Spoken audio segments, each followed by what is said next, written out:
Cheese கேக்கோட பேஸுக்கு நான் இந்த digestive biscuits use பண்ணுறேன். இதில் 2 பேக்கு 200 கிராம் டைஜஸ்டிவ் பிஸ்கெட்ஸ் தேவை. அது ஒரு பவுலில் ஆட் பண்ணிடலாம். இதை நம்ம க்ரஷ் பண்ண போகிறோம்.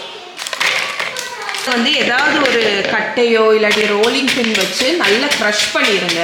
ரஃப்பாட்டு இந்த பிஸ்கெட்டை க்ரஷ் பண்ணிடலாம். க்ரஷ் பண்ணியிருக்கிற பிஸ்கெட்ஸில் மெல்ட் பண்ணி வச்சுருக்கிற பட்டர் ஆட் பண்ணிடலாம். இதுதான் நம்மளோட சீஸ் கேக்கோட பேஸ். ப்ரிப்பேர் பண்ணி வச்சுருக்கிற இந்த பேக்கிங் பேனில் ஆட் பண்ணிடலாம். இதுதான் நம்மளோட சீஸ் கேக்கோட க்ரஸ்ட்டு. பேஸாக இந்த மாதிரி ப்ரெஸ் பண்ணி விட்டு லைன் பண்ணிடலாம். இப்போ இதை வந்து ஒரு 10 நிமிஷம் ஃப்ரிட்ஜில் வச்சு எடுத்துருவோம். அதுக்கடையில் நம்ம ஃபில்லிங் ரெடி பண்ணிடலாம். க்ரீம் சீஸ், ரூம் டெம்பரேச்சரில் இருக்கிற க்ரீம் சீஸை ஒரு பவுலில் போட்டுருங்க. மில்கி மிஸ்டோட க்ரீம் சீஸ் தான் இது. 400 கிராம் டப்பு.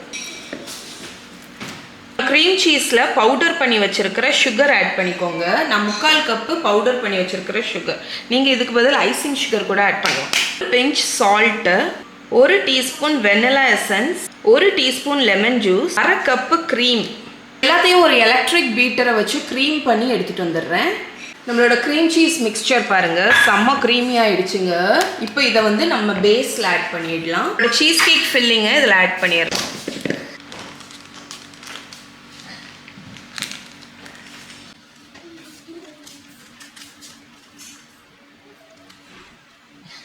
நான் ஃப்ரிட்ஜில் ஓவர் நைட் வச்சிட போகிறேன். நெக்ஸ்ட் டே நம்ம இதுக்கு மேலே டாப்பிங் வச்சு சர்வ் பண்ணலாம். இது ஃப்ரிட்ஜில் ஓவர் நைட் செட் ஆகிடுச்சுங்க. இப்போ மேலே டாப்பிங் வச்சு நம்ம சர்வ் பண்ண வேண்டியதான். டாப்பிங்க்கு வந்து நான் இந்த black cherries fruit spread use பண்ணுறேன். நீங்கள் வந்து எந்த ஜாமோ எது வேணாலும் ஆட் பண்ணிக்கலாம்.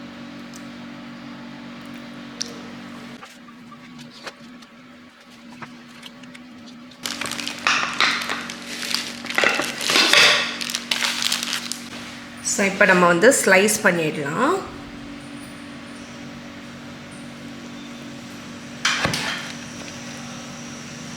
ஒவ்வொரு வாட்டியும் நைஃபை க்ளீன் பண்ணிக்கோங்க. அப்போ உங்களுக்கு க்ளீனான ஸ்லைசஸ் கிடைக்கும்.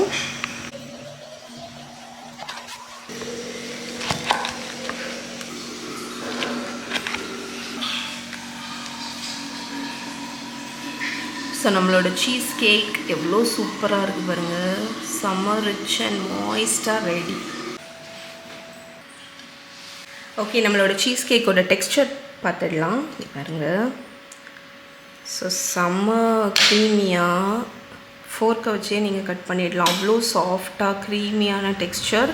கீழே பேஸ் பார்த்தீங்கன்னா நல்லா பட்டரியாக சூப்பராக இருக்கும். கண்டிப்பாக ட்ரை பண்ணி பாருங்கள்.